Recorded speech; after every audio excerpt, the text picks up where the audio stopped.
আসসালামু আলাইকুম বন্ধুরা, গাজা উপত্যকায় দীর্ঘদিন যাবৎ ইসরায়েলি আগ্রাসনে প্রায় ৭০,০০০ সাধারণ গাজার মানুষ নিহত হয়েছে, পাশাপাশি ২ লক্ষের অধিক আহত হয়েছে। ঠিক একইভাবে ইসরায়েলি হামলার তীব্রতায় প্রায় ১০ লক্ষ গাজা উপত্যকার সাধারণ মানুষ উত্তর গাজা থেকে দক্ষিণ গাজা, দক্ষিণ গাজা থেকে উত্তর গাজা ছোটাছুটি করছে শুধুমাত্র একটি নিরাপদ আশ্রয় কেন্দ্রের জন্য, যেখানে ইসরায়েলি সশস্ত্র বাহিনী কোনো ধরনের হামলা পরিচালনা করবে না এবং সংক্ষিপ্ত সময়ের জন্য হলেও ইসরায়েলি এই হামলা থেকে নিজেদের জীবন বাঁচাতে নিজেরা যেন নিরাপদ আশ্রয়স্থলে থাকতে পারে।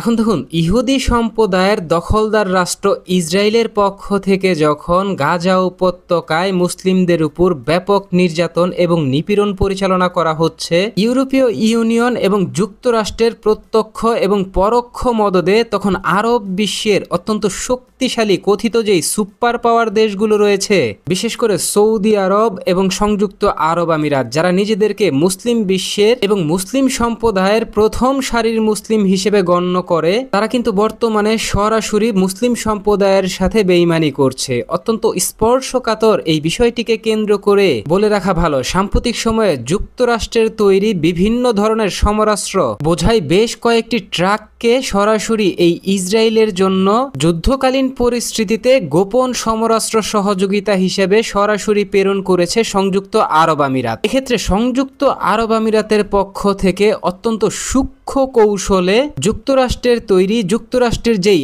আন্তনভ AN-124 কার্গো বিমানের মাধ্যমে ইসরায়েলের বেন গুরিয়ান বিমান ঘাঁটিতে প্রেরণ করা হয়েছে নতুন সমরাস্ত্রের এই চালানটিকে। তবে যুক্তরাষ্ট্র অথবা ইসরায়েল অথবা সংযুক্ত আরব আমিরাতের পক্ষ থেকে এখনো বিষয়টিকে স্পষ্ট করা হয়নি এই যে নতুন করে সংযুক্ত আরব আমিরাত থেকে ইসরায়েলের বেন গুরিয়ান বিমান ঘাঁটিতে সমরাস্ত্র বোঝাই যে কার্গো বিমানটি অবতরণ করেছে, সেই কার্গো বিমানটিতে কি ধরনের সমরাস্ত্র রয়েছে এবং এই সমরাস্ত্রের প্রকৃত মালিককে, এগুলো কি যুক্তরাষ্ট্রের পক্ষ থেকে সরাসরি ইসরায়েলকে সহযোগিতার অধীনে দেয়া হলো, নাকি সংযুক্ত আরব আমিরাতের পক্ষ থেকে এই বিপুল পরিমাণ সমরাস্ত্র ইসরায়েলকে দেয়া হলো?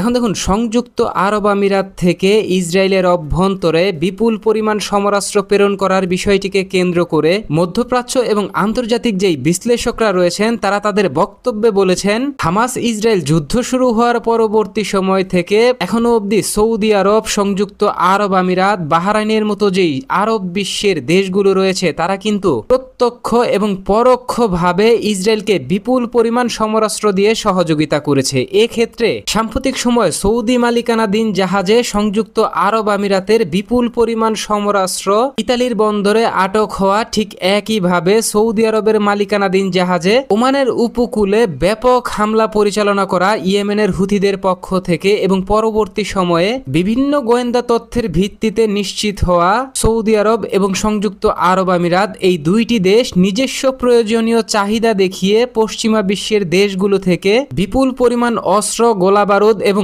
স্পেয়ার পার্টস আমদানি করছিল। পরবর্তীতে এই স্পেয়ার পার্টস গুলোকে তারা সৌদি আরব থেকে সংযুক্ত আরব আমিরাত, সংযুক্ত আরব আমিরাত থেকে সরাসরি ইসরায়েলে প্রেরণ করত এবং পরবর্তী ধাপে এই অস্ত্র ব্যবহার করে গাজা উপত্যকায় ইসরায়েলি সশস্ত্র বাহিনী আরো বড় ধরনের অভিযান পরিচালনা করতে পূর্ণাঙ্গভাবে সক্ষম হতো। এক্ষেত্রে আন্তর্জাতিক বিশ্লেষকরা তারা তাদের বিশ্লেষণে নিশ্চিত করেছেন গাজা উপত্যকায় ইসরায়েলি হামলার বিষয়টিকে কেন্দ্র করে পশ্চিমা বিশ্বের উপর আন্তর্জাতিক বিভিন্ন সম্প্রদায় থেকে ব্যাপক চাপ প্রয়োগ করা হচ্ছিল, যে বিষয়টিকে কেন্দ্র করে পশ্চিমা বিশ্বের বহু দেশ ইসরায়েলে অস্ত্র রপ্তানি নিষিদ্ধ করেছিল। তবে ইসরায়েলের অভ্যন্তরে তৃতীয় পক্ষের মাধ্যমে এই পশ্চিমা বিশ্বের দেশগুলো বিপুল পরিমাণ অস্ত্র সরবরাহ করত। এক্ষেত্রে মধ্যস্থতাকারী বা তৃতীয় পক্ষ যেই দেশগুলো ছিল যারা ইসরায়েলের হয়ে বিপুল পরিমাণ সমরাস্ত্র আমদানি করে ইসরায়েলের অভ্যন্তরে প্রেরণ করত, এই দেশগুলোই হচ্ছে সংযুক্ত আরব আমিরাত এবং সৌদি আরব। তাই সাম্প্রতিক সময়ে যে বিপুল পরিমাণ সমরাস্ত্র ইসরায়েলের বেন গুরিয়ান বিমান ঘাঁটিতে পাঠিয়েছে সংযুক্ত আরব আমিরাত, এটা সরাসরি সংযুক্ত আরব আমিরাতের পক্ষ থেকেই প্রেরণ করা হয়েছে ইসরায়েলের জন্য।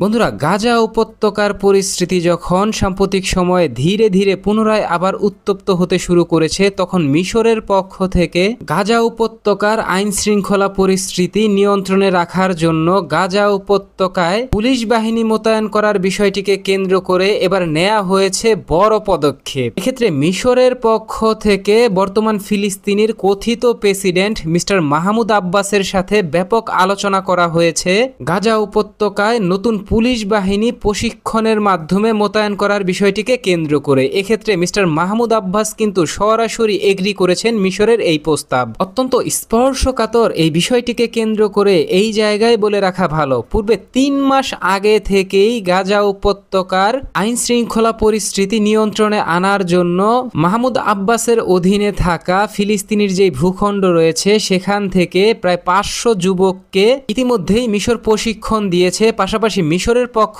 থেকে এটাও নিশ্চিত করা হয়েছে সর্বমোট 5000 ফিলিস্তিনি নাগরিককে প্রশিক্ষণ দেয়া হবে এবং তাদেরকে পুলিশ সদস্য হিসেবে গাজা উপত্যকায় মোতায়েন করা হবে। এক্ষেত্রে মিশরের পক্ষ থেকে এটাও নিশ্চিত করা হয়েছে তাদের কাছে থাকবে বিভিন্ন ধরনের আধুনিক ডিভাইস। পাশাপাশি রাফা সীমান্তবর্তী যেই অঞ্চল রয়েছে সেই অঞ্চলের নিরাপত্তা নিশ্চিত করতে এই পুলিশ বাহিনীকে মোতায়েন করা হবে এবং মিশরের পক্ষ থেকে এটাও নিশ্চিত করা হয়েছে এই 5000 পুলিশ সদস্য কোনো ধরনের ভারী অস্ত্র ব্যবহার করতে পারবে না বা কোনো ধরনের অ্যাসল্ট রাইফেল ব্যবহার করতে পারবে না। তবে গাজা উপত্যকার নিরাপত্তা নিশ্চিতের দায়িত্বে থাকা বর্তমান যেই হামাস যোদ্ধারা রয়েছে তারাও কিন্তু এই পুলিশ সদস্যদের সাথে সমন্বয় করে কাজ করবে। এখন দেখুন, অত্যন্ত স্পর্শকাতর মিশরের এই সূক্ষ্ম কৌশলের বিষয়টিকে কেন্দ্র করে এই জায়গায় বলে রাখা ভালো, মিশরের পক্ষ থেকে বারবার বলা হচ্ছে এই পুলিশ সদস্যদের কাছে কোনো ভারী অস্ত্র থাকবে না এবং এই পুলিশ সদস্যরা সরাসরি হামাসের সাথে যুক্ত হয়ে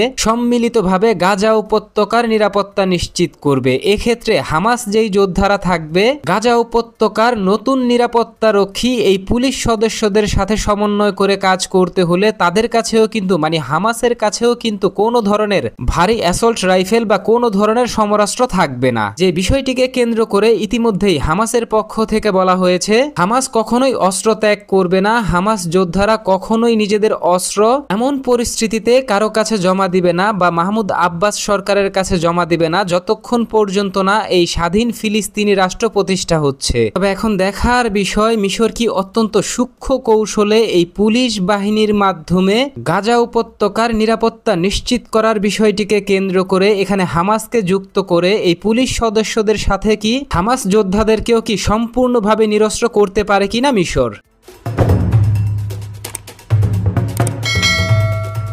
বন্ধুরা, গাজা উপত্যকার যুদ্ধবিরতি চুক্তি এবং গাজা উপত্যকায় শান্তি ফিরিয়ে আনতে এবং হামাস যোদ্ধাদেরকে নিরস্ত্রকরণ করার বিষয়টিকে কেন্দ্র করে যুক্তরাষ্ট্র এবং আরব বিশ্বের দেশগুলোর পক্ষ থেকে পাকিস্তানকে আমন্ত্রণ জানানো হয়েছে গাজা উপত্যকায় পাকিস্তান সেনাবাহিনী মোতায়েন করার জন্য। এক্ষেত্রে পাকিস্তানের পররাষ্ট্র মন্ত্রণালয়ের পক্ষ থেকে নিশ্চিত করা হয়েছে গাজা উপত্যকার যুদ্ধ বন্ধে পাকিস্তান ভূমিকা রাখতে আগ্রহী। তবে গাজা উপত্যকার স্বাধীনতাকামী সংগঠন হামাসকে নিরস্ত্রকরণ করার বিষয়টিকে কেন্দ্র করে পাকিস্তানের পক্ষ থেকে কোনো ধরনের চাপ প্রয়োগ করা হবে না হামাসকে যতক্ষণ পর্যন্ত না ফিলিস্তিন ইসরায়েল দ্বিরাষ্ট্রীয় সমস্যার সমাধান হচ্ছে। এক্ষেত্রে তারা হামাসকে ক্ষেত্র বিশেষে এই গাজা উপত্যকার অভ্যন্তরে সশস্ত্র আন্দোলন চালিয়ে যাওয়ার জন্য নীরব সমর্থন জানালো।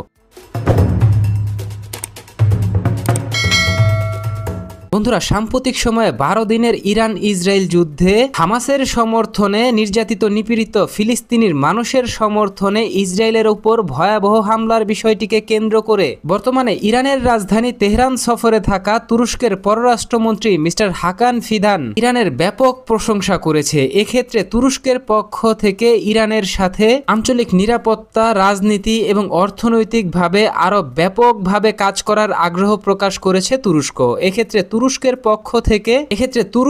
পক্ষ থেকে ভবিষ্যতে ইসরায়েল বিরোধী ইরানের যে কোনো পদক্ষেপকে সরাসরি সমর্থন জানানো হবে বলেও নিশ্চয়তা দেওয়া হয়েছে।